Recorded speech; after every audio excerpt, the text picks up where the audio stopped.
La violence à l'égard des femmes et des filles est l'une des atteintes aux droits de la personne les plus fréquentes dans le monde, qui se produisent et se répètent au quotidien dans tous les pays.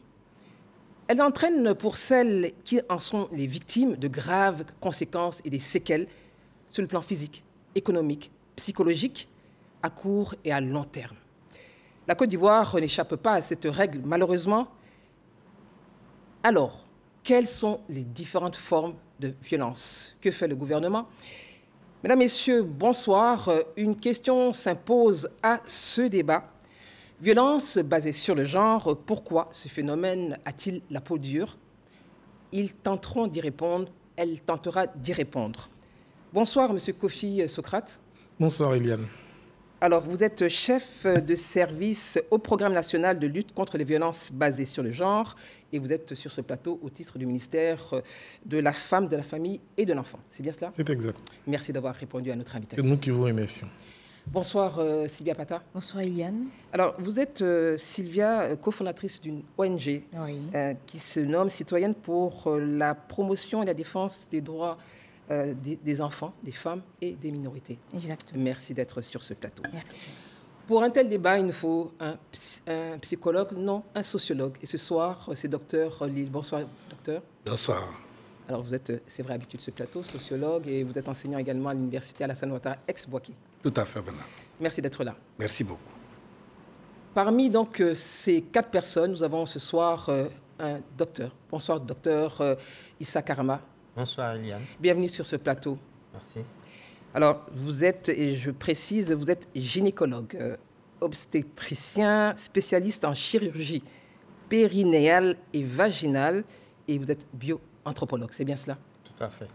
Merci à tous les 4 d'avoir répondu à l'invitation de la RTI.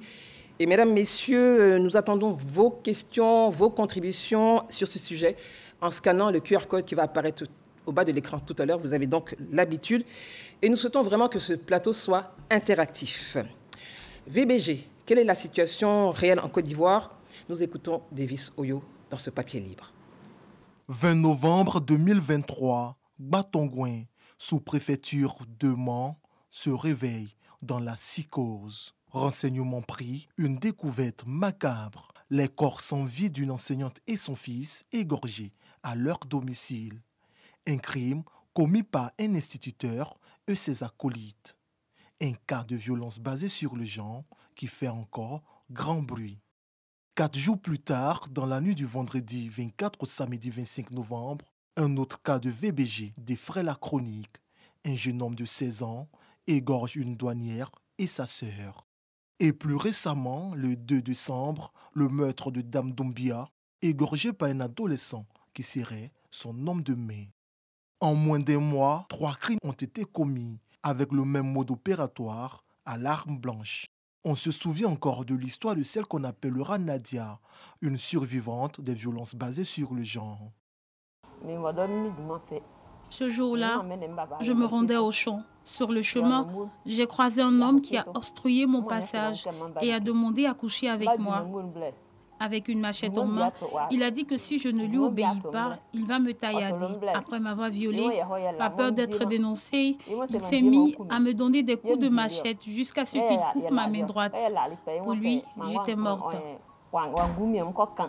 Tailladée à plusieurs reprises, elle gardera à jamais les séquelles de cette journée sombre. Diane, nom d'emprunt, est une autre victime d'agression sexuelle.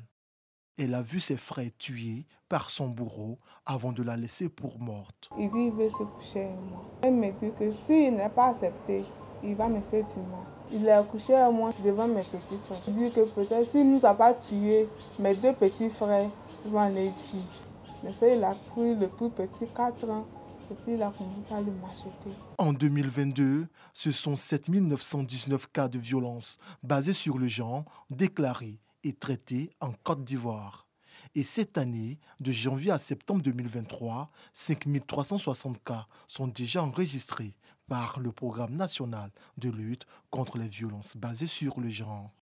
Des chiffres qui troublent le sommeil. Madame, messieurs, ce papier libre de Davis Oyo, merci Davis Oyo, Alors, je voudrais donc avoir votre sentiment. Je vais commencer par M. Kofi. On a des chiffres, on a ce papier libre. Quel commentaire cela vous inspire? Je dirais que c'est triste, c'est même déplorable de perdre une vie. C'est déjà trop pour les questions de violence basées sur le genre. Quand nous écoutons, ça nous invite, nous, gouvernements, à la veille et surtout à la vigilance, à redoubler d'efforts dans toutes nos activités pour vraiment mettre fin à ces violences basées sur le genre. Sylvia Pata. Oui, c'est un sentiment de désolation et qui, au-delà de tout ce qu'on peut ressentir, montre le fait qu'on est dans une société qui est quand même malade et qu'il faut soigner parce que c'est atroce. Et là, ce sont des cas qui sont dénoncés. Il y a de nombreux cas qui sont vécus tous les jours et qui sont camouflés. Et c'est pour ça que de plus en plus que nous aurons ces espaces d'échange, oui. Je pense que nous arriverons à la conscientisation. Docteur Karama Issa. C'est triste, c'est désolant. C'est un véritable problème de société avec ses nombreuses conséquences qui méritent qu'on s'y attarde, vraiment. Alors, nous sommes là justement pour ce plaidoyer, cette information. Alors, docteur Lille, je l'ai dit, une telle information sans un sociologue manquerait, on va dire, d'un élément important et probant. Quel est votre commentaire au regard de ce que nous avons suivi et surtout les chiffres et les témoignages? Malheureusement, derrière les chiffres, ce sont des êtres humains, c'est de la souffrance humaine. Et on ne peut être que très attristé. Mais je pense qu'au-delà du constat, il faut véritablement se poser les bonnes questions et peut-être essayer d'apporter les bonnes corrections et les bonnes actions. Alors, Monsieur Kofi, je rappelle que vous êtes donc le représentant du ministère de la Femme, de la Famille, de la Femme et de l'Enfance sur ce plateau. Quel est l'état de la prévalence, justement, sur les questions de violence basées donc, sur le genre, on dit VBG, puisque vous êtes à la tête, justement, d'un programme qui est spécifique. Quelle est la situation? Merci déjà à la RTI pour cette opportunité que vous nous donnez en cette période d'activisme. N'oubliez pas que nous sommes déjà en campagne depuis le 25 novembre. Voilà, c'est la campagne de lutte contre les violences faites aux femmes et aux filles qui va se terminer le 10 décembre. Alors, pour revenir à votre question, je pense que d'abord, il faut chercher à comprendre ce que c'est que les violences basées sur le genre. Alors, dites-nous. Voilà. Alors, les violences basées sur le genre, c'est tout acte nuisible, préjudiciable, perpétré contre la volonté d'une personne et qui peut lui apporter une gêne, des douleurs. Et toutes ces violences sont faites sur le fait que ce soit une femme ou un homme. En d'autres termes, les violences basées sur le genre sont des violences sexistes. Voilà. Et donc, ces violences-là, on en dénombre 6 types qui ont différentes manifestations. Alors, tout à l'heure, dans votre reportage, vous aviez parlé de taux de prévalence. Il faut retenir qu'aujourd'hui, en Côte d'Ivoire, avec les études qui ont été menées, c'est date de au quand, moins cette étude? 2022. D'accord, donc voilà, c'est assez 2022. récent. Oui, c'est une étude qui date de 2022, qui dit que nous sommes à une femme sur 3 en Côte d'Ivoire qui a au moins subi des violences de la part d'un partenaire intime ou d'un conjoint. Une femme sur 3. Une femme sur 3. Qu'est-ce que ça vous inspire, une femme sur 3? Ça inspire le fait que, justement, comme on le disait dans Tam, il y a cette implémentation de la violence qui est très ancrée dans les sociétés, dans les familles, dans les administrations, parce qu'on a aussi une autre forme de violence qu'on appelle la violence institutionnelle. Et ça présage le fait que vraiment, c'est tout le monde qui doit, que ce soit les institutions étatiques, comme les organisations de la société civile et les professionnels, unir les efforts pour endiguer ce phénomène-là. Mais à côté des chiffres qui ont été donnés tout à l'heure par monsieur Kofi. Monsieur Kofi, oui, dans l'élément. Exactement. Pour dire que là, dans l'élément, on est revenu sur 2 cas. Les cas de féminicide. Les femmes qui meurent sous les coups et qui sont exposées à ces violences-là parce qu'elles sont femmes. Et malheureusement, en Côte d'Ivoire, l'enquête que CPDFM avait réalisée en 2019-2020, qui a été publiée en 2021, a donné 416 cas de féminicide en Côte d'Ivoire, 416 cas de femmes qui sont mortes sous les coups. Et c'est pour dire que, justement, la situation, elle est grave et que, voilà, nous devons agir au plus vite. Alors, nous devons agir et nous sommes sur ce plateau, justement, dans ce sens. Je pense que M. Kofi, tout à l'heure, il nous parlera des actions qui sont menées par le gouvernement. Docteur Karama, et c'est quand vous entendez ça, c'est-à-dire que vous êtes au quotidien avec... parce que là, on parle des femmes qui sont victimes de violences et de viols. Je voudrais juste savoir quel est votre quotidien, justement. Vous êtes combien de fois par semaine au bloc? Parce que vous faites de la réparation également. Nous faisons de la réparation, c'est vrai, mais nous sommes confrontés à ce problème-là. On reçoit énormément de femmes qui demandent à être réparées suite à ces violences-là. Mais je dirais que 1 sur 3, c'est quand même beaucoup. Et il faut s'interroger quand même sur la perception de notre société vis-à-vis des femmes. Et je dirais que le facteur social est très important dans ce problème. Quel regard nous avons dans notre société vis-à-vis des femmes? C'est vrai que les VBG, c'est lié au sexe. Ça peut concerner aussi bien l'homme que la femme. Mais ce qu'il faut reconnaître dans notre société, c'est que les violences sont beaucoup plus dirigées vers les femmes que les hommes. Cela est dû à quoi? Le sociologue, je pense que le docteur Lille, la question, cela est dû à quoi? C'est-à-dire qu'il y a un an, nous avons discuté des mêmes sujets.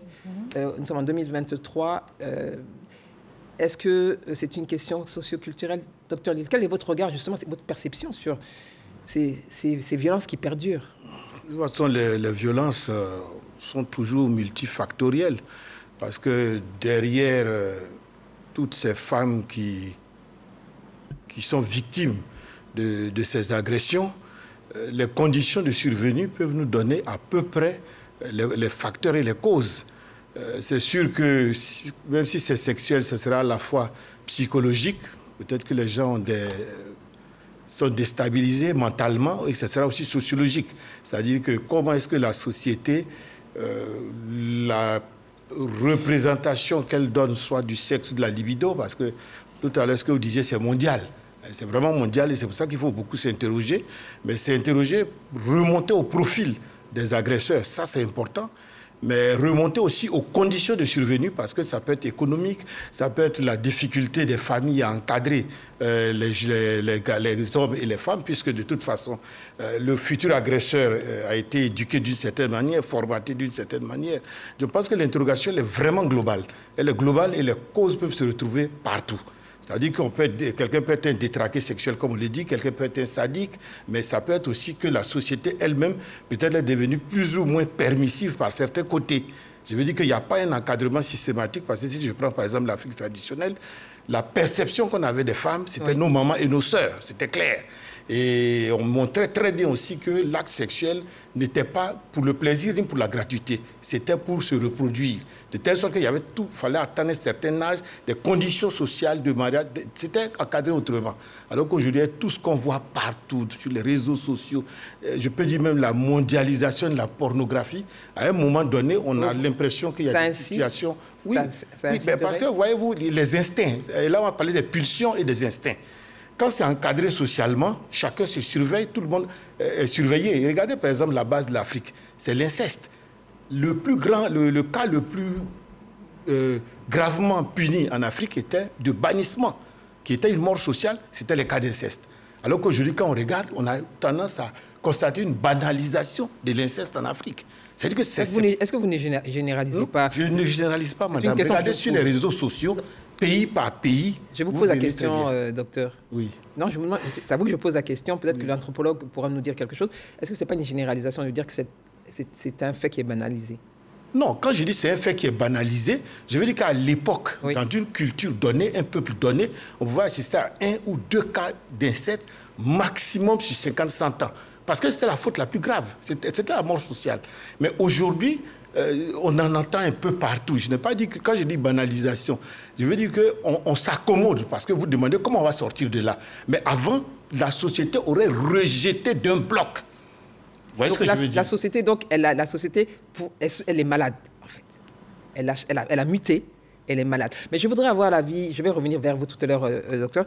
Je voudrais, M. Kofi, avoir votre avis. On voudrait avoir un aperçu, justement, hein, de ce que le gouvernement fait, donc au niveau de votre ministère, justement, pour combattre ce fléau, l'anticiper et le combattre. D'accord, merci. Je voudrais, avant de répondre, rebondir un peu sur ce que Dr Karma disait, pour dire que aussi, en termes de facteurs favorisants, on a des perceptions.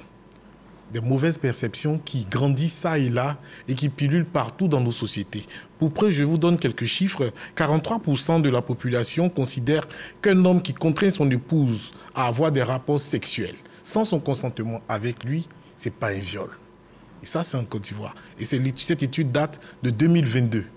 C'est très récent. Et aussi, lorsque la famille a moins de moyens et qu'on a 2 garçons, un garçon et une femme, des jumeaux, le garçon est privilégié par rapport à la fille pour aller à l'école, même s'il est moins intelligent que cette femme-là.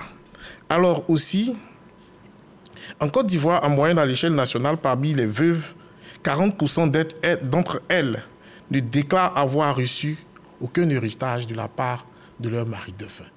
Parce que souvent, c'est les parents qui viennent s'accaparer. Et tout ça, c'est des formes de violence. Alors, ces violences peuvent tirer aussi leur source de certaines pratiques traditionnelles que je considérais de néfastes, par exemple.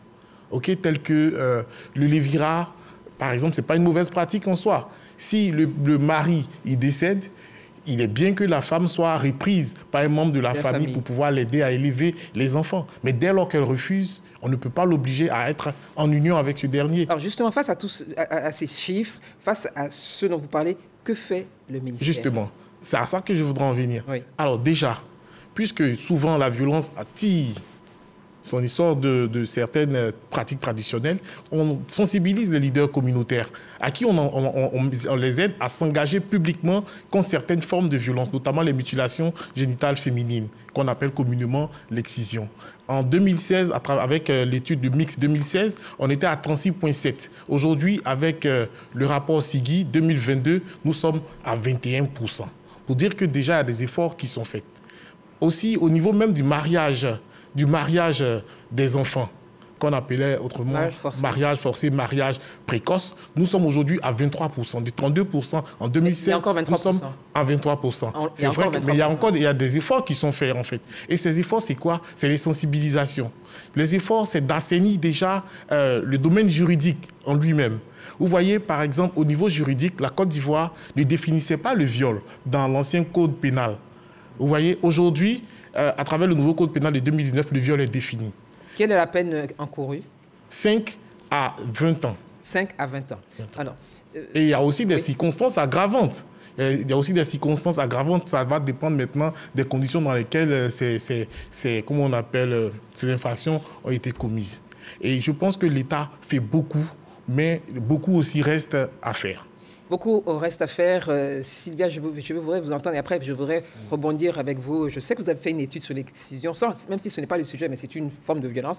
Je voudrais vous entendre tout à l'heure, docteur, sur cette question, mais je vais prendre juste Sylvia Apata. Justement, qu'est-ce que vous faites au niveau de votre ONG? Parce que vous parlez de la promotion, donc protection femmes, enfants et des minorités. Concrètement, qu'est-ce que vous faites? Alors, CP2FM est une ONG qui est implantée en Côte d'Ivoire depuis 2019 et qui travaille essentiellement dans la prévention et la collecte de données sur les violences faites aux femmes et aux filles. Et donc, depuis 2019 jusqu'à aujourd'hui, on a répertorié pas mal de violences faites aux femmes. On a réalisé, bien sûr, les 416 cas de féminicide, récemment le rapport sur le harcèlement sexuel en milieu universitaire. Et nous continuons avec les sensibilisations, les conférences, pour exhorter, parce qu'on a compris que la communication est très importante.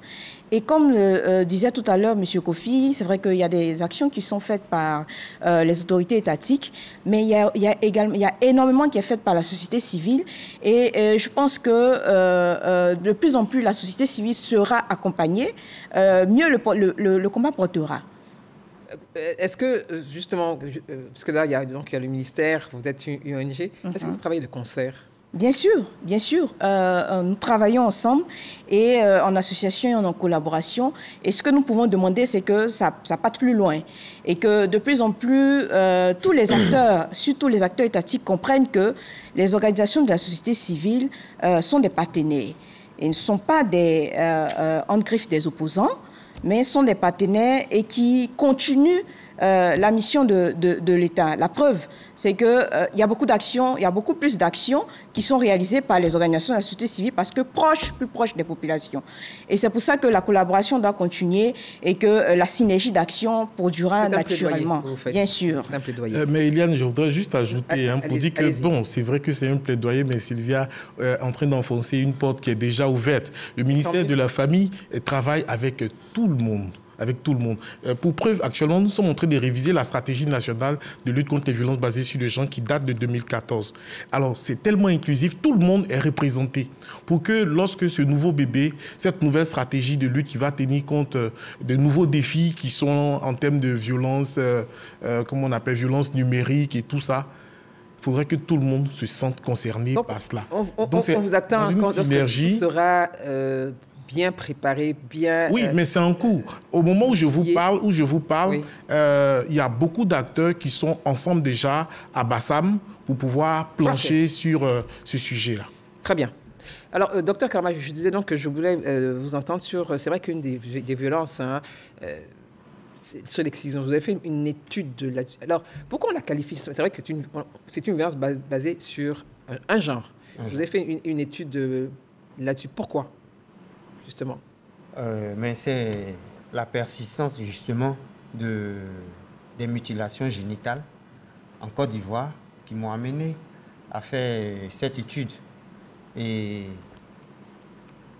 chose bizarre, c'est en Europe que les premières manifestations contre l'excision, contre les mutilations commencent, alors que c'est en Afrique que cela est pratiqué. Oui, mais est-ce que ce n'est pas lié justement à d'autres réalités qu'il n'y a pas en Europe? C'est une question que je pose, peut-être culturelle. Est-ce que ce n'est pas religieuse? Bien sûr, la perception de la mutilation génitale, enfin de l'excision, parce que c'est deux thèmes différents. Les abolitionnistes de l'excision préfèrent parler de mutilation génitale, alors que les conservateurs préfèrent parler plutôt d'excision.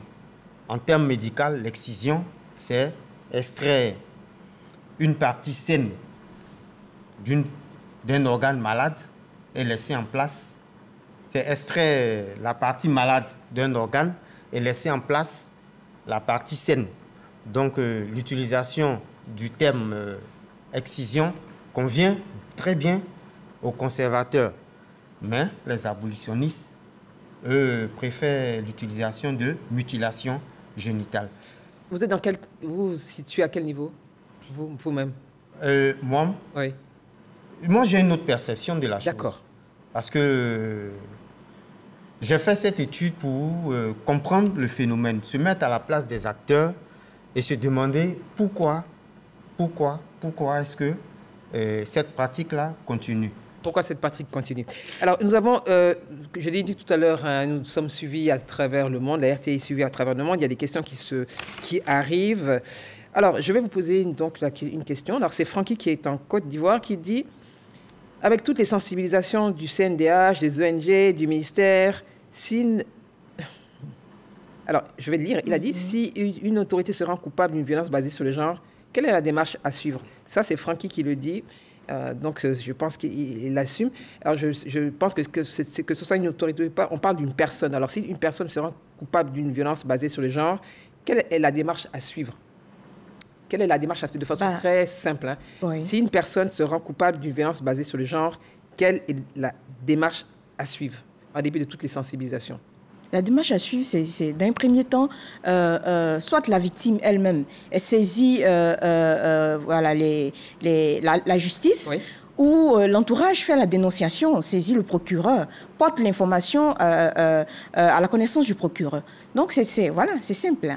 Je voudrais dire quelque chose. En fait, oui, on a le numéro vert qui est le 1308. 1308. Oui, 1308, numéro vert gratuit, oui, d'assistance conseil, oui, aux victimes et témoins des violences basées sur le genre. Pour revenir sur la question qu'est-ce qu'il faut faire, je voudrais dire qu'en Côte d'Ivoire, nul n'est au-dessus des lois. Et les violences basées sur le genre sont des infractions qui sont soit des délits ou des crimes. Et quand on se rend coupable de ces délits ou de ces crimes, on doit pouvoir répondre devant la loi. Alors, si on est victime, on peut porter plainte ou on peut faire une dénonciation. Et le numéro vert, c'est le 1308. Le numéro vert du ministère de la Femme, de la Famille et de l'Enfant, c'est le 1308. Numéro gratuit. Le numéro est gratuit. Merci, M. Kofi. Docteur Lille, alors, une question justement concernant ces violences. Est-ce que vous comprenez le fait qu'il y ait ces violences? Il y a des plaintes qui, donc le 1308, ou des plaintes qui sont déposées et que les familles se rétractent par la suite, en dépit de la plainte. Comment les sociologues analysent cela? Il y a violence, il y a viol, on a été déposé cette plainte et par la suite, les familles se rétractent.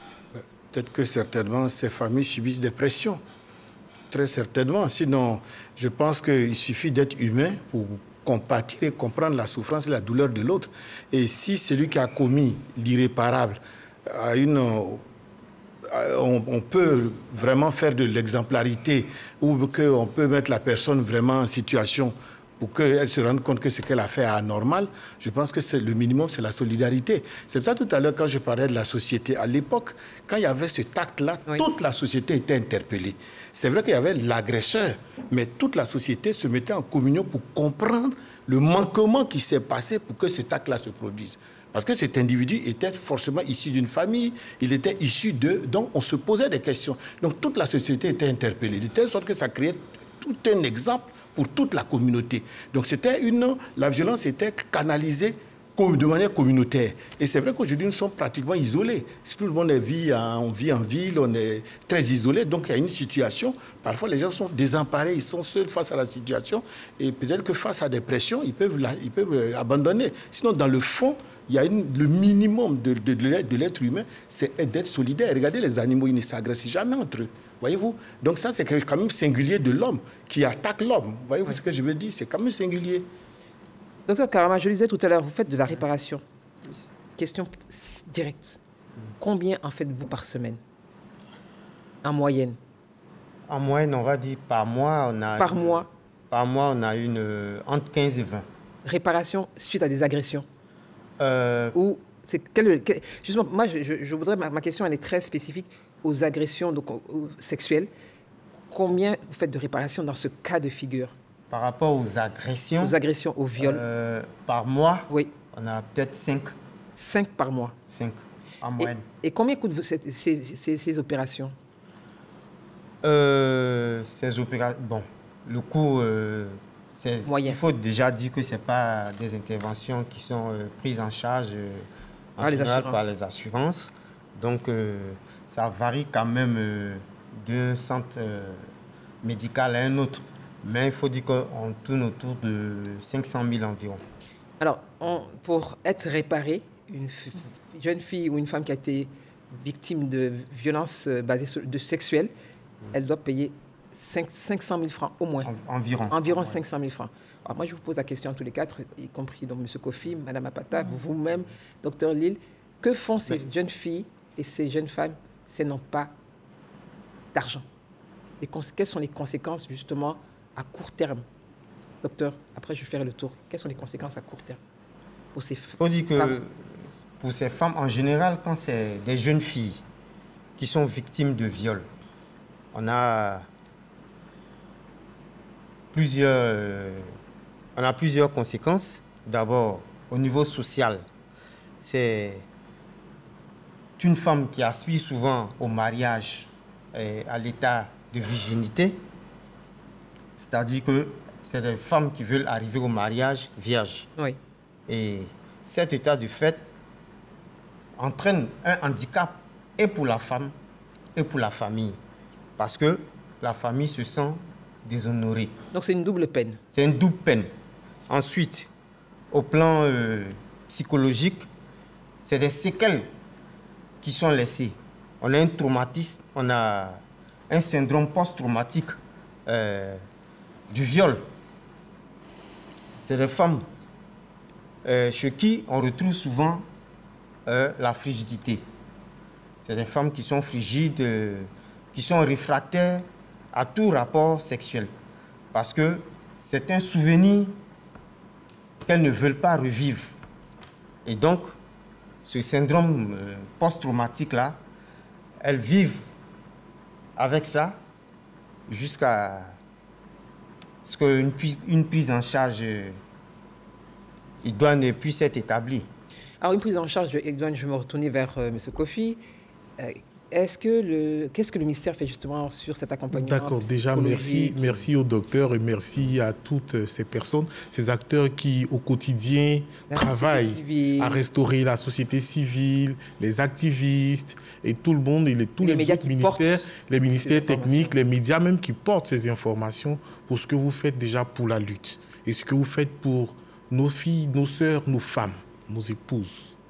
Alors déjà, depuis 2014, je pense que le gouvernement de Côte d'Ivoire a déjà pris la mesure de ces violences-là, à travers la stratégie nationale de lutte contre les violences basées sur le genre, qui avait 5 axes. Et l'un de ces axes est situé les plateformes de collaboration violences basées sur le genre. C'était une manière pour le gouvernement déjà de rapprocher les services de prise en charge des survivantes. Parce qu'en violence basée sur le genre, on ne parle pas de victimes, mais on parle de survivantes. Et là, le docteur touche du doigt... On parle de survivantes. Oui, de survivantes, c'est ça, de survivantes. Alors déjà, il touche du doigt parce qu'en matière de violences basées sur le genre, la prise en charge, elle est holistique. Elle n'est pas seulement médicale. Alors pour des raisons de qualité, même en termes médicaux, lorsqu'un viol survient, la prise en charge doit pouvoir intervenir dans les 72 heures. Voilà, pour une prise en charge de qualité. Donc déjà en Côte d'Ivoire, nous avons mis en place 88 plateformes de collaboration.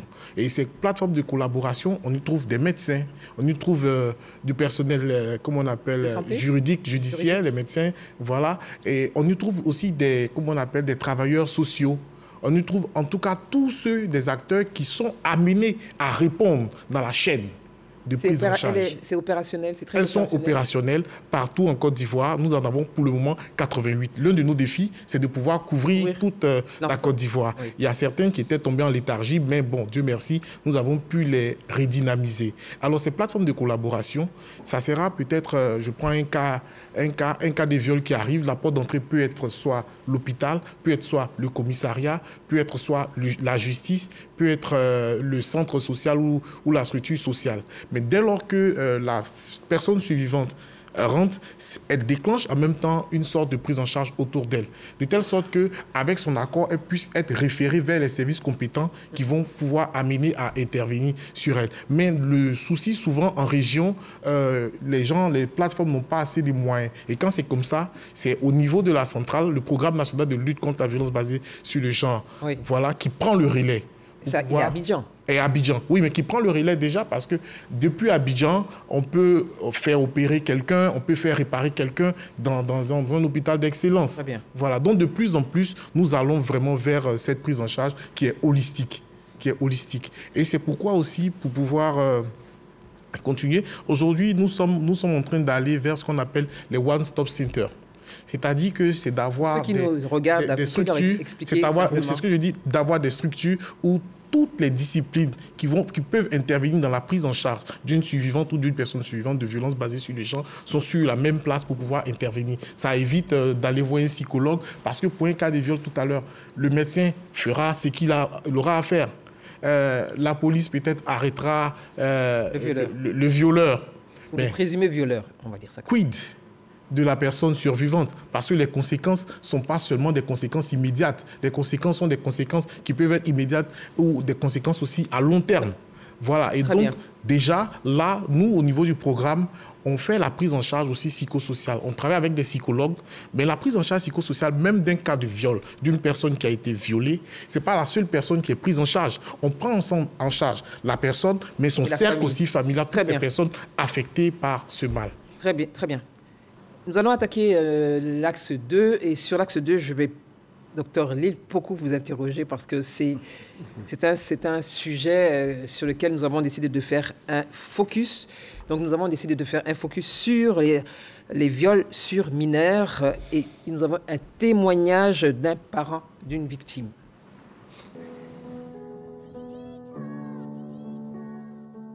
Ces pas sont ceux d'un père dont la fille de 10 ans a été victime de viol. Révolté, indigné, Pacom, nom d'emprunt, revient sur cette journée noire. Il habitait à jouer les enfants dans le quartier. Il envoyait la petite habitude, il allait payer cigarettes comme c'est une chose. Donc ce jour, la petite n'est pas venue, il va aller payer que je peux l'envoyer. Elle est partie acheter. C'est au retour de ce qu'elle allait acheter pour venir qu'elle a eu abusé de la petite. Elle a essayé de se battre, elle a lutté pour pouvoir s'échapper. Au niveau de son nez même, au niveau de ses côtés, c'est touché. Ce drame a rendu la victime méconnaissable. Ses nuits et ses journées sont désormais troublées. Depuis l'accident s'est passé, jusqu'aujourd'hui, je ne reconnais pas ma fille. Parce qu'elle n'est plus à même état comme elle était avant. Elle a peur, elle n'arrive pas à dormir, maux de ventre, les douleurs, ceci, par-là. 31 août 2023, cette date a vu basculer la vie de ce père de 4 enfants et de sa grande famille. Conséquence, perte d'emploi, examens médicaux à n'en point finir, sa fille, victime de raillerie de la part de ses proches. Autant d'éléments qui perturbent leur quotidien. Aujourd'hui, c'est devenu difficile. En tant qu'un chauffeur, quand ça arrivait, les déplacements, d'aller à l'hôpital ici, aller faire les consultations, ça fait que je ne suis pas motivé de travailler comme je devais le faire. Ça manquait de moyens. La maison qu'on était dedans par avant, le montant élevé, moins de loyer, Protet a demandé qu'on libère la maison, donc on était obligé de le faire. Actuellement, on n'a pas de moyens, il n'y a pas de soutien. Mais à chaque fois aller à l'hôpital, l'enfant, on dit non, il faut venir ici à l'enfant, tu veux aller. Mais c'est un peu gênant. Sa maman aussi, elle est commerçante aujourd'hui, elle n'arrive pas à vendre parce qu'elle n'est pas dans le même quartier qu'elle était. Pour fuir le regard de son entourage, la famille de Pacom sans grand moyen se retrouve obligée d'élire domicile chez un membre de la famille. Une situation difficile à vivre, surtout pour la victime et sa mère.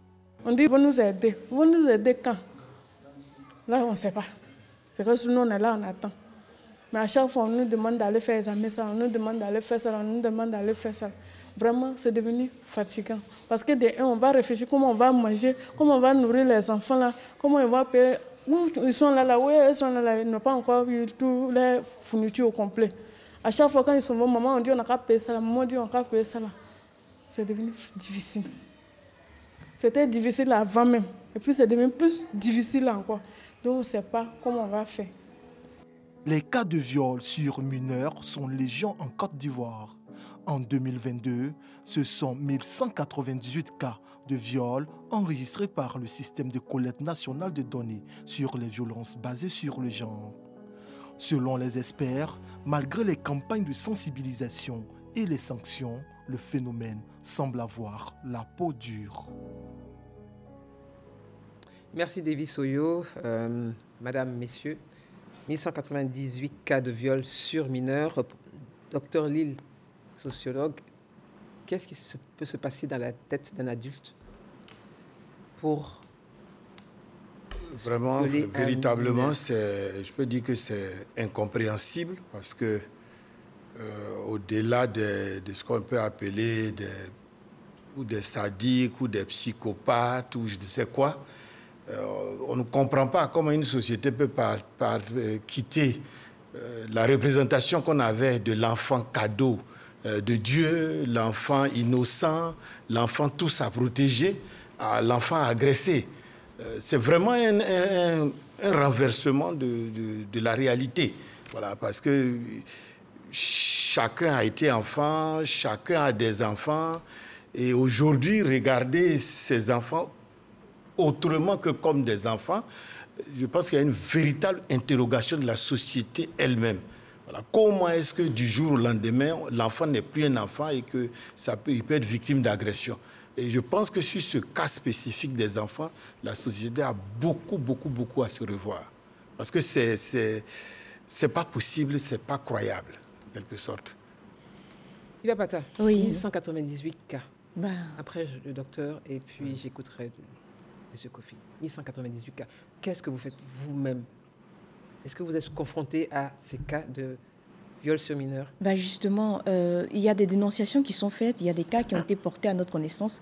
Et comme on l'a entendu tout à l'heure dans le reportage, c'est vrai qu'il y a quand même des efforts qui ont été faits au niveau du gouvernement pour la mise en place de mécanismes de prise en charge. Mais l'enjeu est là, c'est que dans la pratique, il y a énormément de difficultés. Déjà, le parent en question, dont la petite fille a été victime de viol, il parlait de l'accès aux soins et que c'était à répétition des examens et que finalement, on ne savait pas, voilà, qu'est-ce qu'il fallait faire, quelle prise en charge réelle dont bénéficiera la petite. Et des cas comme ça, nous en avons entendu beaucoup. Et malheureusement... Qu'est-ce que vous faites justement? Justement, tout ce que nous, on peut faire, parce que nous aussi, on est limité financièrement, étant organisation à but non lucratif et travaillant sous fonds propres, on est épuisé. Ce que nous essayons de faire, c'est de référer les cas. Tout à l'heure, monsieur Kofi parlait des plateformes. Effectivement, les plateformes VBG sont installées et sont opérationnelles. Quand je prends l'exemple de la plateforme de Cocody, BGville, qui est très opérationnelle. Mais l'enjeu, le défi reste toujours au niveau des services minimums de base ou des services de santé, que ce soit au niveau de la santé, que ce soit au niveau de la prise en charge psychologique. Et aujourd'hui, c'est un réel défi dans la prise en charge des VBG. On parle des mineurs, hein. Là, on est sur les mineurs. Mais justement, même les mineurs, parce que là, c'est l'enfant qui est détruit, c'est l'adulte de demain qui n'existe plus. Et au-delà des soins médicaux que nous devons apporter, il y a ce volet psychologique-là qui doit être fait. C'est vrai qu'il y a des efforts qui ont été faits, mais il y a beaucoup qui reste à faire. Et l'enjeu est énorme. Le défi, il est là. C'est pour ça qu'on en parle ce soir. Docteur Karama, à votre niveau, comment justement, est-ce que vous êtes confronté à ces situations avec les mineurs? Bien sûr que... Comment ça se passe? Déjà, je vais rebondir sur ce que le sociologue disait.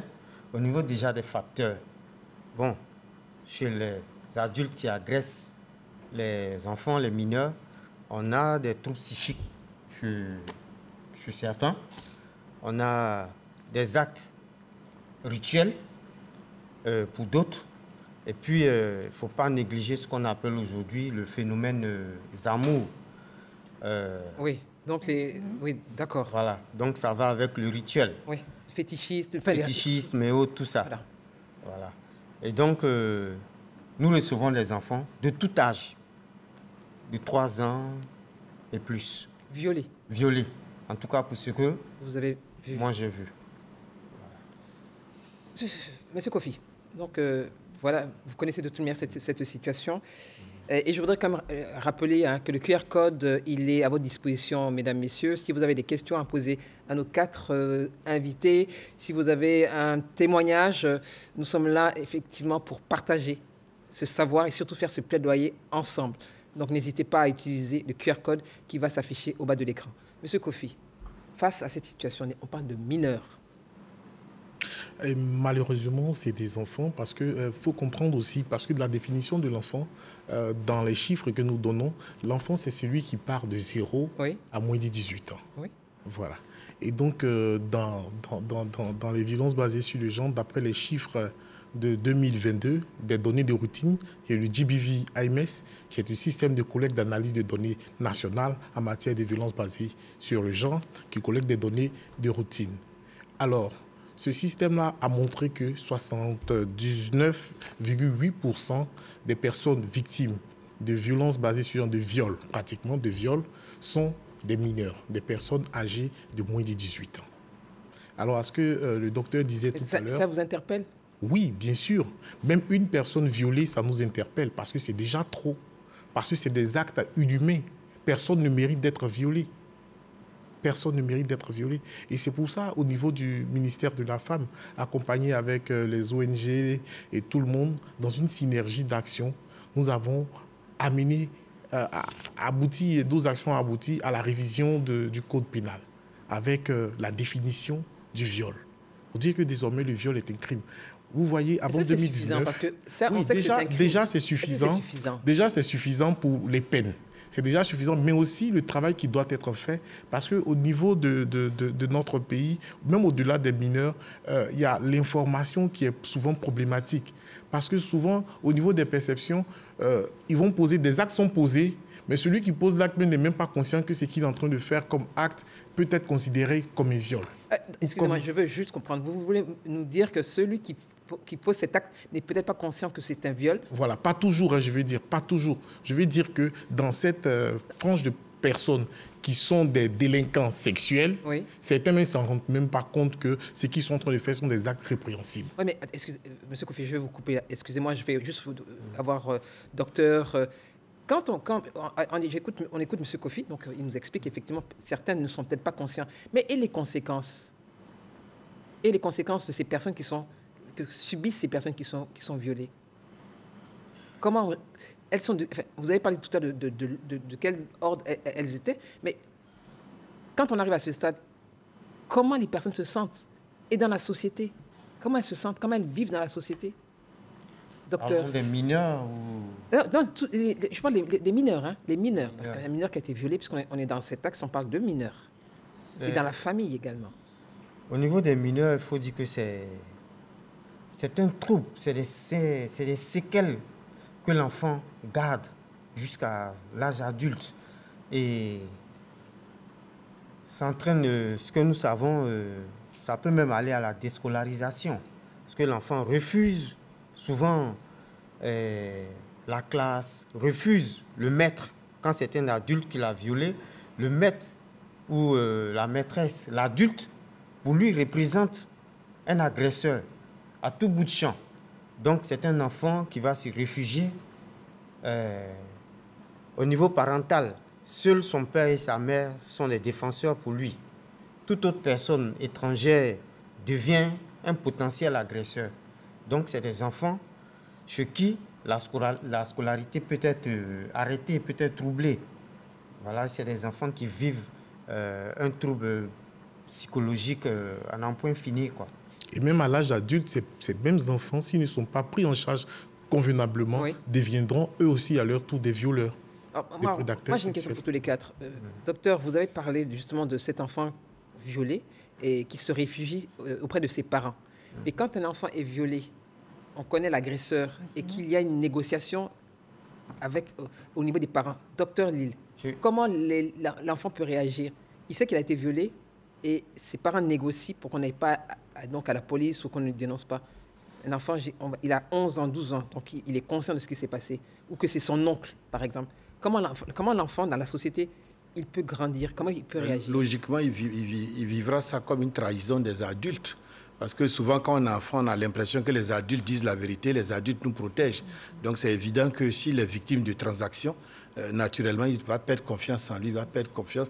Parce que madame disait quelque chose qui est réel. Moi, je pense que ces chiffres-là, s'ils sont vrais, ça veut dire que la société est sacrément malade. Parce que l'enfant d'aujourd'hui, c'est l'adulte de demain. Donc, si la société veut être saine demain, elle ne peut que protéger, créer, entretenir des enfants sains. Parce que c'est eux qui nous survivront, qu'on le veuille ou pas. Donc, si nous ne faisons pas bloc pour bien nous poser des questions, parce qu'aujourd'hui, et là, j'étais un peu d'accord avec lui quand il disait qu'il y en a qui ne s'en rendent pas compte. Parce que si on dit de 0 à 18 ans, on va regarder nos lycéennes, on va regarder nos collégiennes, et on va rentrer dans autre chose. Et ça peut se finir aussi par des viols. Donc, peut-être parfois, les gens peuvent dire par leur manière de s'habiller, par le fait qu'ils prennent l'argent de tout le monde. Non, je n'ai pas dit que... Non, c'est pas ce que je veux dire. Non, j'ai dit, j'essayais de rebondir sur ce qu'il disait. Parce qu'avoir conscience que tant qu'elle n'a pas 18 ans, ça c'est un premier problème. Et puis le second problème, ça va jusqu'à la mort, c'est le consentement, n'est-ce pas? Donc il y a un faisceau d'éléments, je pense que quand il le disait, qui peuvent être intéressants.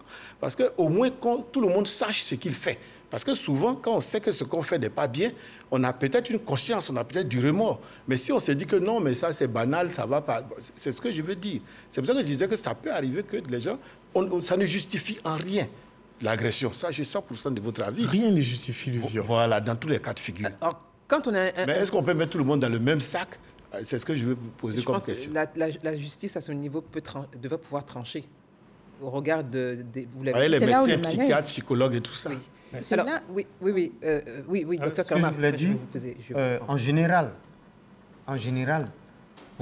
c'est vrai qu'il y a certains cas où l'agresseur vient de très loin, mais pour ce qui m'est constaté de voir, les agresseurs sont souvent dans la famille.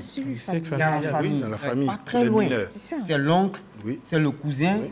Et quand un viol... Le tuteur. Et quand un viol survient à ce niveau. Arrangement. Il y a toujours des arrangements. Parce que mettre cette histoire sur la place publique, c'est jeter l'opprobre sur la famille. C'est le déshonneur pour la famille.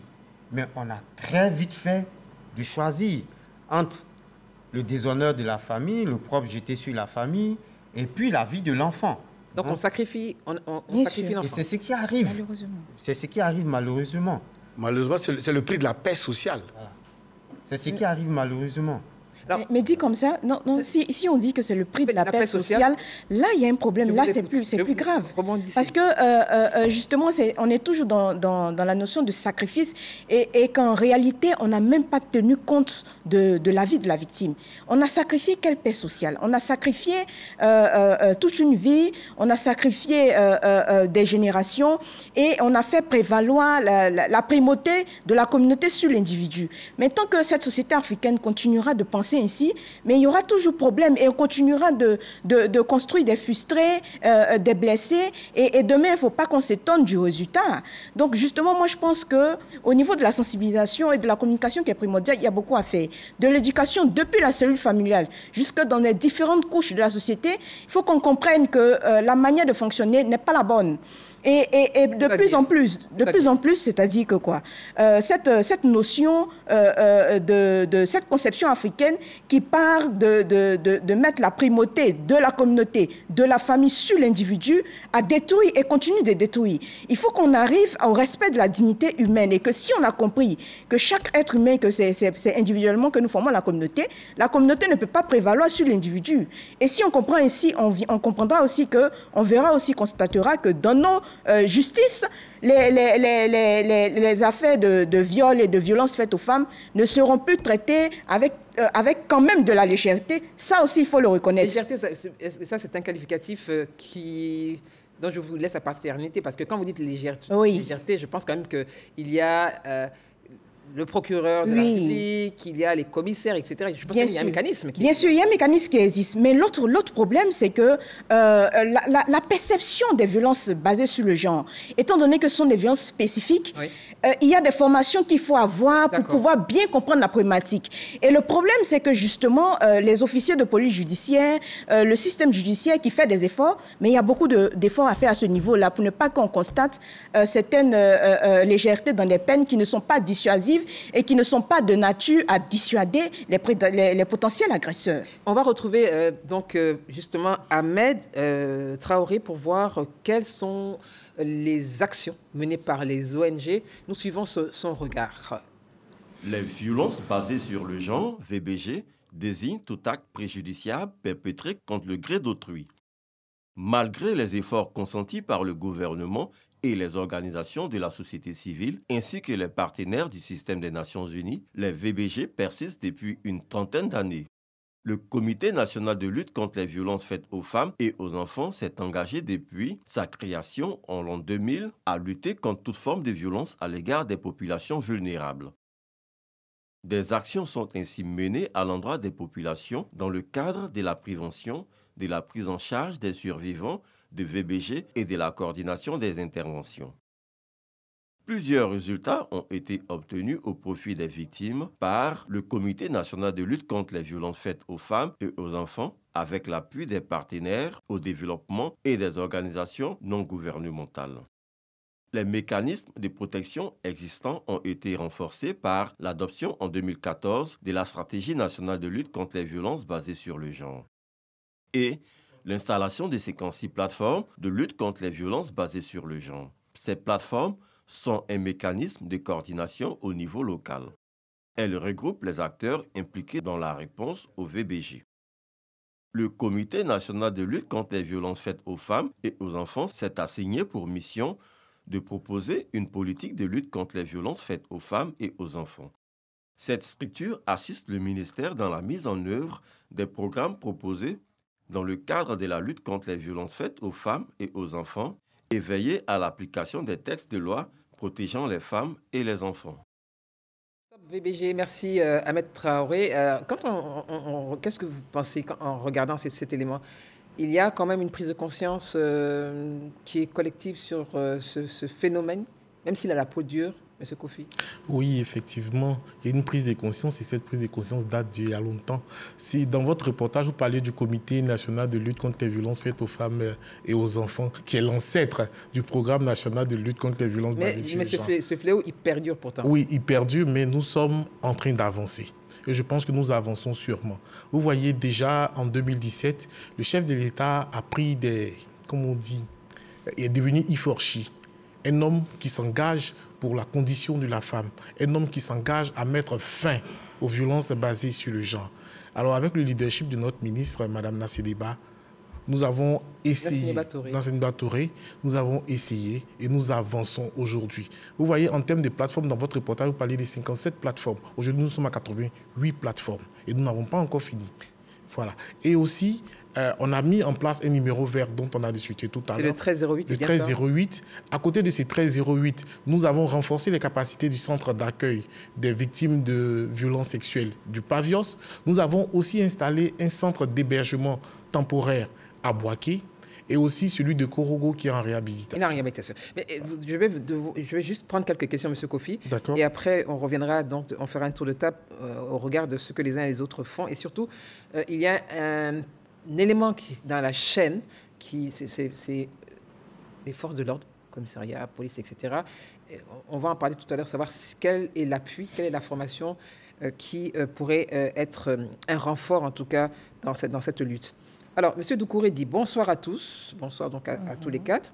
Ma question s'adresse principalement aux sociologues. Dr Lille, est-ce qu'une enquête est menée auprès de violeurs emprisonnés pour savoir quelles sont leurs motivations avant de commettre un viol? Est-ce qu'ils n'ont pas de problème psychologique au préalable? Bien, ça je ne pourrais pas répondre puisque je ne suis pas de la justice ou... Oui. En tant que dans la justice, oui. Mais en tant que sociologue, nous, c'est cet aspect-là de fond qui nous intéresse. Parce que, comme je l'ai dit, c'est un comportement. Et le comportement a au moins 4 déterminants.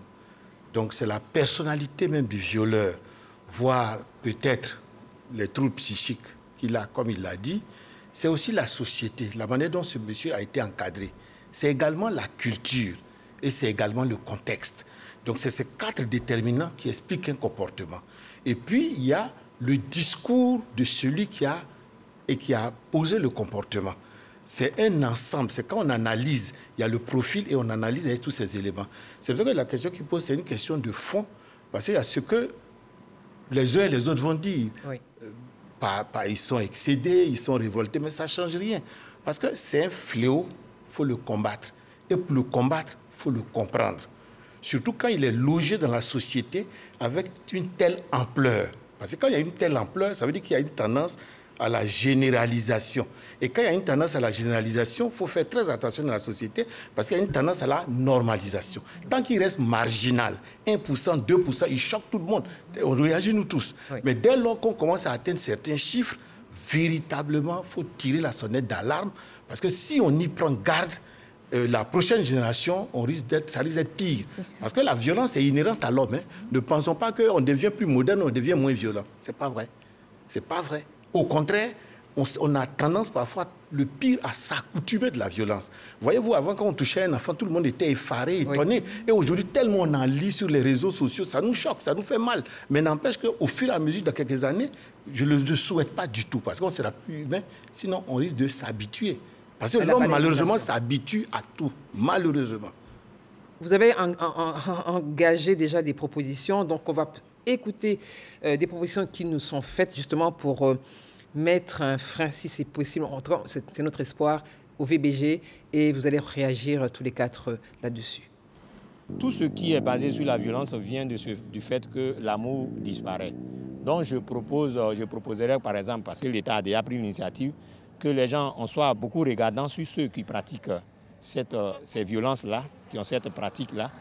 Il propose déjà une sorte d'égalité, une sorte de sensibilisation déjà sur l'importance de la femme dans la société.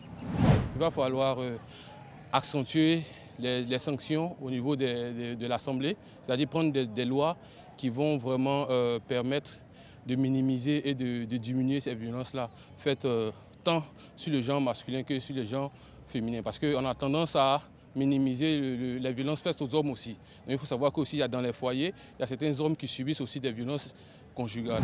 Il y a déjà un ministère, le ministère de la femme, de la famille, de l'enfant, qui peut prendre des décisions pour protéger les femmes. Et puis aussi, concernant les hommes, il faut qu'il y ait au moins une structure d'encadrement pour pouvoir un peu canaliser un peu leur colère.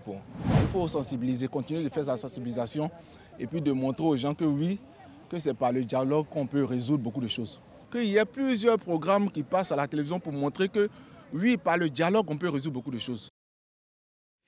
Merci donc à Siaka Kone, Davis Oyo et Pacom Afrié pour le montage, pour ces propositions. Madame, messieurs, commentaires sur ces propositions. Et évidemment, comme nous sommes dans la troisième partie, j'aimerais également entendre les vôtres. Monsieur Kofi, rapidement. D'accord, merci. Je salue déjà l'engagement des Ivoiriens. Je comprends que pas tout des le hommes monde... aussi, hein, violence contre les hommes. Oui, j'en viens. En fait, les violences contre les hommes, ça existe. Oui. C'est vrai que nous sommes dans une société phallocrate, patriarcale, où l'homme n'ose pas dénoncer les violences qui lui sont faites. Vous voyez, dans les études, même dans les données de routine, nous avons 1% d'hommes qui sont touchés par les violences basées sur le genre. Mais l'étude de 2022, le CIGI dit que 16% de femmes affirment avoir été violentes auprès de leurs hommes. Mais les hommes même n'ont pas osé. Vous voyez, quand on interroge les hommes, nous sommes à moins de 2%.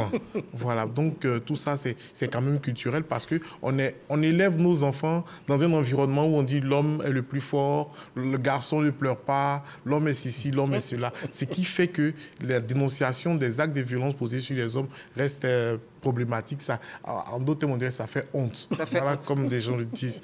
Alors, je pense que au niveau de l'État, oui, nous avons compris et nous savons qu'on a besoin de paix. Et la paix part d'abord de la paix dans nos maisons. Quand il y a la paix dans la maison, il y a la paix dans la famille, il y a la paix dans le voisinage et la paix va se propager dans tout le pays. Et cette paix-là doit passer par l'élimination des violences basées sur le genre. Sylvia Pata. Oui. Alors, à la suite de M. Kofi, je voulais dire que le réel défi ou enfin la solution pourrait être, au-delà de tout ce qui a été réalisé, il faudrait encore plus de formation. Oui. La formation de tous les acteurs qui interviennent dans la chaîne de prise en charge, depuis le volet médical, juridique, judiciaire, jusque même le volet socio-économique. Il y a ce volet-là qui très souvent n'est pas très pris en compte. Quand on parle de prise en charge holistique, c'est vrai qu'on a tendance à parler du médical, du psychologique, du judiciaire, mais l'économique est très, très important. Et très, très souvent, c'est vrai que les VBG en général, il n'y a pas de situation favorable qui accentue, mais la pauvreté engendre les inégalités et les vulnérabilités. Donc, il faudrait penser dans la prise en charge à développer également le volet socio-économique. Et aussi, il y a comme le gouvernement est représenté ici, oui. Il y a quand même, je pense, un accompagnement au niveau des filières sociaux, des personnes ou des familles en situation de... Oui, il y a cet accompagnement-là. Je voudrais dire quelque chose par rapport à la prise en charge économique dont elle parle. Parce que quand on parle de prise en charge holistique, ce n'est pas forcément qu'on doit pouvoir bénéficier de toutes les prises en charge. Une personne, parce que les violences basées sur le genre ne trient pas les personnes, les riches, les pauvres, tout le monde sont touchés. Et si une personne survivante, peut-être n'a pas vraiment besoin de prise en charge économique, parce que déjà, elle-même s'en sortait déjà, on ne peut pas lui imposer une prise en charge économique. C'est au cas par cas et c'est à l'analyse. C'est à l'analyse que nous arrivons à pouvoir donner. Une dame peut-être qui vend des oranges, par exemple, Et le cas de la petite, là, je vous pose la question puisqu'on parle justement, Sylvia Pata, permettez-moi, excusez-moi, le cas de la petite dont on a parlé dans le premier élément, sa famille a dû sortir de son quartier parce qu'elle avait été violée. C'est vrai, l'enfant a été violé, elle a été stigmatisée par les voisins et aujourd'hui, ils se retrouvent sans moyens. Donc, un tel exemple, qu'est-ce qu'il faut faire? Parce que peut-être qu'ils nous suivent ce soir, ou s'il y a d'autres cas, qu'est-ce qu'ils font concrètement? Ils sont partis de leur quartier. Ils n'ont pas d'argent. La dame était commerçante dans son quartier. Elle a dû aller dans un autre quartier, donc elle ne connaît personne. Concrètement, à qui ils s'adressent? Il faut les accompagner au ministère de la Femme. Au ministère de la Femme, il faut pouvoir les accompagner. Donc, vous savez, en fait... Non, concrètement, M. Kofi, ces personnes qui nous regardent ce soir, elles viennent au ministère de la Femme, oui. Et elles s'adressent à qui? Elle s'adresse au programme national de lutte contre les violences basées sur le genre. Parce que souvent, l'une des conséquences des violences basées sur le genre peuvent être des maladies invalidantes, permettre à une personne de ne plus pouvoir exercer un métier, le métier que je faisais pour pouvoir gagner. C'est le cas justement. Voilà. Et donc, au niveau du ministère de la Femme, il y a plusieurs programmes. Il y a le fonds femmes, il y a plusieurs fonds qui sont là. Il y a des mécanismes qui sont là pour pouvoir les accompagner. Et on ne viendra pas dire, tenez ceci. Peut-être que ça partira à partir d'une formation. J'ai vu des femmes qui ont été violées, qui ont tout perdu avec le viol, qui ont été réhabilitées, qui ont été formées à la comptabilité simplifiée, qui ont été installées, accompagnées. Elles se sont réinsérées. Elles se sont réinsérées. D'accord. Vous comprenez? Et même, je vais prendre le cas de la fistule obstétricale, des femmes qui ont été rejetées. Parce que voilà. C'est vrai que c'est un autre volet. Oui, mais ça rentre dans la discrimination. Oui, mais on va rester sur voilà, donc pour dire qu'il y a des programmes qui existent. Et lorsqu'elles existent et que ces personnes sont éligibles à ces programmes-là, on n'hésite pas vraiment à les insérer. Je pense qu'on nous suit et ce sont des informations qui sont importantes. Et le plaidoyer que nous faisons, c'est vrai que ces programmes existent, mais le besoin est encore énorme. Et il faut de plus en plus que ces aides-là parviennent effectivement à légion de victimes qui, malheureusement, sont en situation de nécessité et de précarité économique. Docteur Karama, quels sont les défis auxquels vous faites face et comment justement, de par votre position, vous pourriez aider à ce que l'année prochaine, on ne soit pas encore à parler de 79%, de 1196 viols de mineurs? Qu'est-ce que vous pouvez proposer ce soir? Déjà, en tant qu'anthropologue, ce qu'il faut changer la perception de la population elle-même, de la société elle-même, le regard qu'on pose sur la femme. Parce que nous ne pouvons pas comprendre que dans ce siècle-là, oui, on met encore des fouets dans les bagages des femmes. Lors des mariages, on confie la femme. Cette pratique a changé quand même. Non. Elle perdure, malheureusement. Quand même, elle a changé. On met des fouets. Vous parlez de... Et on accepte. Le châtiment corporel est accepté par la société. Le châtiment corporel est accepté par la société. Nous allons lancer, avant de revenir à vous, nous allons lancer, et nous avons une question, c'est même pas une question, c'est une contribution d'un téléspectateur, Capi, qui est de Côte d'Ivoire. Nous écoutons Ghislain Koulibaly, qui est sociologue, spécialiste en genre. Il nous parle de la masculinité positive. Nous pensons qu'il faut impérativement changer de paradigme. Il faut promouvoir l'engagement des hommes comme alliés dans cette lutte pour la réduction efficace des violences basées sur le genre. Alors la question qu'on me poserait, qu'est-ce que c'est que la masculinité positive? Alors la masculinité positive, plus qu'un concept, est un style de vie. C'est une manière de redéfinir la masculinité, de donner de nouvelles significations à la masculinité, et cette masculinité qui tranche avec la violence. Être homme ne rime pas avec la violence. Ce que nous prônons, c'est une masculinité responsable, c'est une masculinité non violente, c'est une masculinité qui reconnaît la dignité de la femme et qui reconnaît que la femme est un partenaire important dans la construction d'une société inclusive, équitable et durable.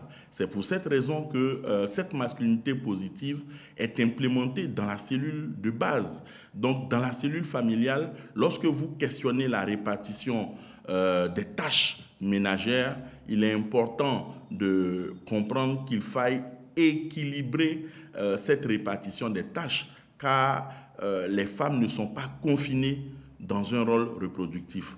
Pour dire que les soins ne lui sont pas confinés ou dédiés, ce n'est pas à elle de faire uniquement que la cuisine, on peut lui apporter un coup de main. Donc dans la division sociale du travail, pour ce qui relève des tâches domestiques, pour ce qui relève des dépenses également, il faut un rééquilibrage, et cette masculinité positive va positionner l'homme comme un partenaire auprès de la femme.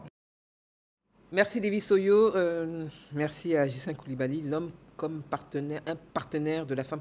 Rapidement, un commentaire sur la masculinité positive. Est-ce que cela vous inspire comme être une solution à ce dont nous parlons ce soir, à savoir la lutte contre les violences basées sur le genre? Et le docteur, vous le disiez, peut-être des éléments culturels.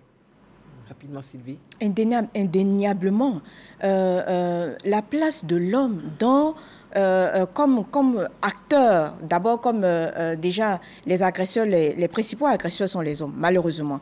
Et c'est pour ça que nous ne pouvons pas essayer de combattre ce mal sans les inclure et sans en faire des partenaires de lutte. Et donc la masculinité positive aujourd'hui se présente comme une des panacées, parce que c'est très important de voir des hommes qui comprennent et qui parlent aussi aux autres hommes, afin de favoriser la prise de conscience. Donc pour nous, voilà, c'est indispensable. Indispensable. Docteur, indispensable? Indispensable.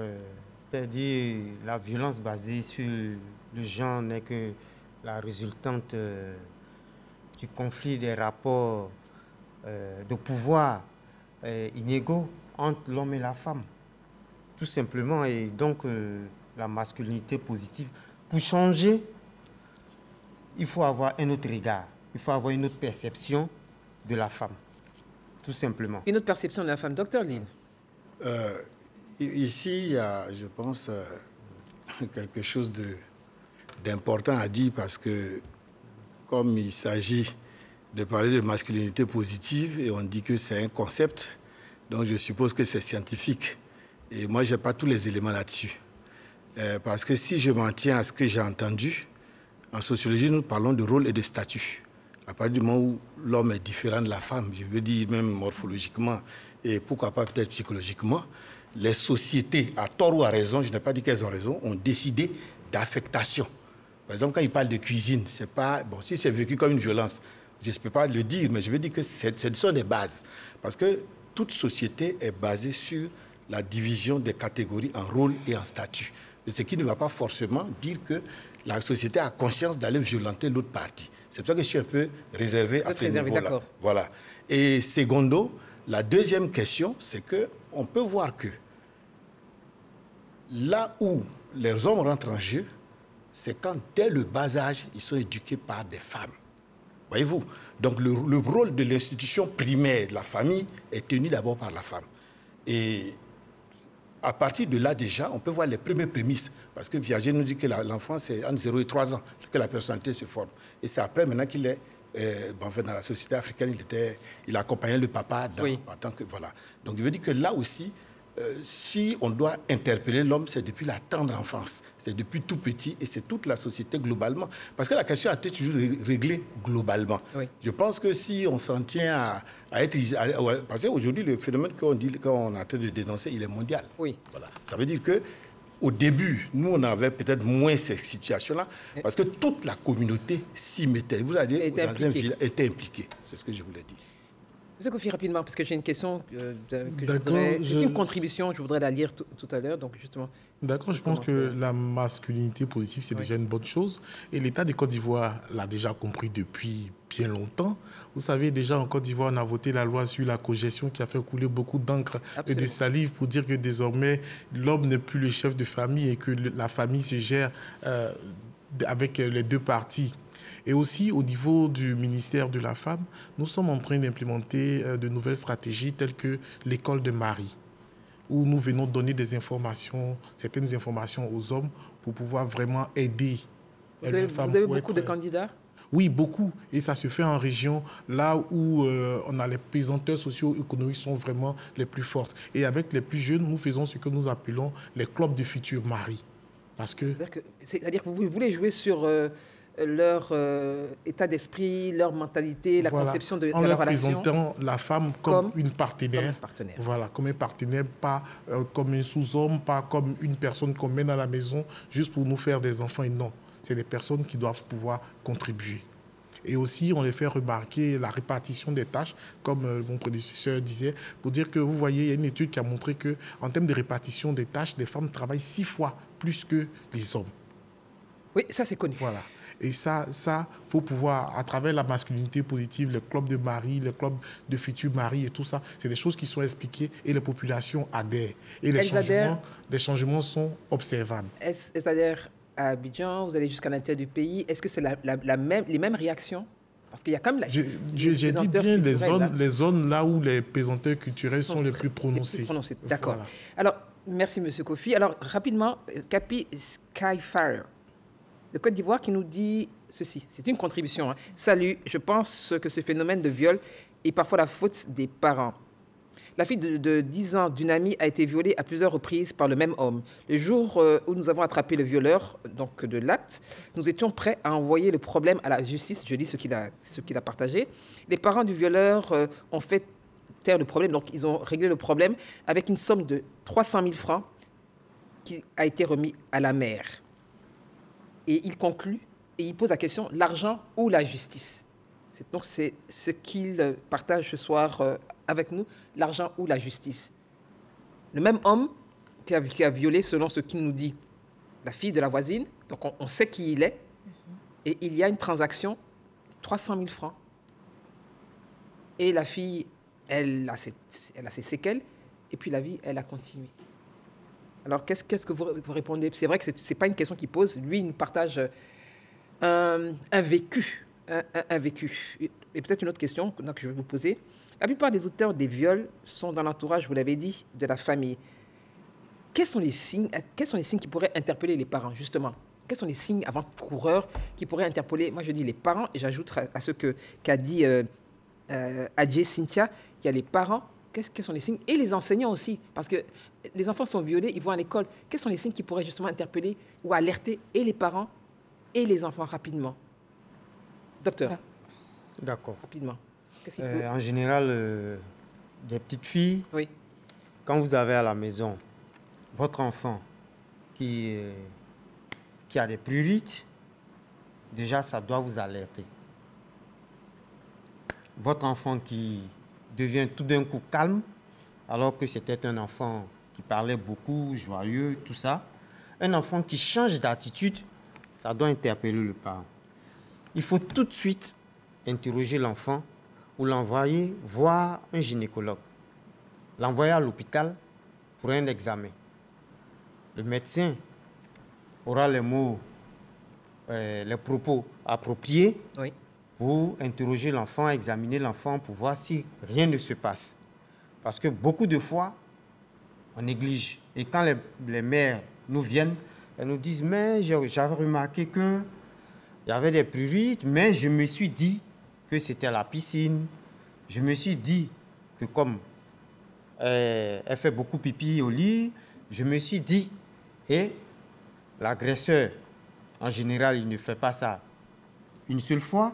Il revient, c'est une répétition. Donc ces signes-là déjà peuvent, au point de vue médical, alerter les parents. À ce niveau, quels sont pour vous, pour le ministère, quels sont les signes avant-coureurs indépendamment? Ça, c'est le corps médical. Vous, à votre niveau, est-ce qu'il y a un message justement, des alertes? Quels sont les éléments d'alerte? Oui, déjà, je pense que les parents doivent avoir assez de vigilance lorsque leurs enfants commencent à côtoyer des personnes extérieures. Et même souvent, les adultes trop gentils avec les enfants, parce que dernièrement, on a reçu un cas où le monsieur, tout le temps, c'était les bonbons, les biscuits, et l'enfant partait vers lui et il disait à la mère, c'est ma femme, c'est ma femme.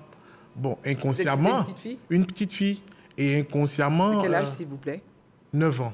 Et l'adulte avait, dans quelle tranche d'âge? C'était un adulte, je pense qu'il avait 27 ans, autour de 27 ans. de 27 ans. Et vous voyez, et comme ça, le jour où la dame est partie, c'était son voisin de magasin. Elle vendait, une commerçante. Elle a confié son enfant au monsieur. Et puis elle est revenue trouver son enfant blessé. Comprenez? Il a été poursuivi? Oui. Jusqu'au bout? Ça a été jusqu'au bout? Oui, pour le moment, il est de l'autre côté. D'accord, très bien. Docteur Lee, quand vous êtes sociologue, je l'ai dit, est-ce que vous avez été confronté, même peut-être indirectement, hein, à ce genre de situation? Et quel serait le message, justement, adressé aux familles? Oui, ce qu'il a dit, c'est la vigilance, c'est l'encadrement. Mais au-delà de la vigilance. Et c'est ce que j'allais dire. Normalement, les enfants ont leur monde à part, les adultes ont le leur à part. Donc, il faut éviter les promiscuités qui peuvent créer des tentations. Je n'ai pas dit que ça justifie, mais il faut vraiment être vigilant. Parce qu'on ne sait jamais ce qui se passe dans la tête des uns et des autres. Parce que peut-être avant, les gens étaient beaucoup plus sains. L'enfant restait l'enfant. Mais aujourd'hui, avec ce qu'on voit, ce qu'on entend, ce qu'on constate, ça veut dire qu'il faut être très, très vigilant. Ce qu'il a dit, les adultes, c'est la ruse. Regardez la fille de 10 ans, va acheter de la cigarette. Voyez-vous, mais ils sont habitués, on leur donne. Donc, véritablement, cet aspect-là, les parents doivent... Moi, je pense que c'est la vigilance. C'est la vigilance, c'est la vigilance. Regardez, après, il y a des transactions d'argent. Tout ça aussi sont les parents. Parce que les premiers qui doivent protéger l'enfant, avant que l'État n'intervienne, les ONG n'interviennent, etc., c'est d'abord et avant tout les parents. D'abord, avant tout, les parents. Sylvia Pata. Moi, je pense que concernant la question des viols des enfants, le sociologue, il a tout dit. C'est d'abord les parents, c'est d'abord la cellule familiale qui doit être protectrice. Et quand on veut généraliser, on veut aller au viol, au cas de viol en général, il est toujours constaté encore ce règlement à l'amiable et qui doit cesser. Et c'est pour ça que le travail de communication doit continuer. Et je pense aussi que de plus en plus, on aura l'exemple d'agresseurs qui ont été dénoncés et qui ont été condamnés avec des peines vraiment lourdes.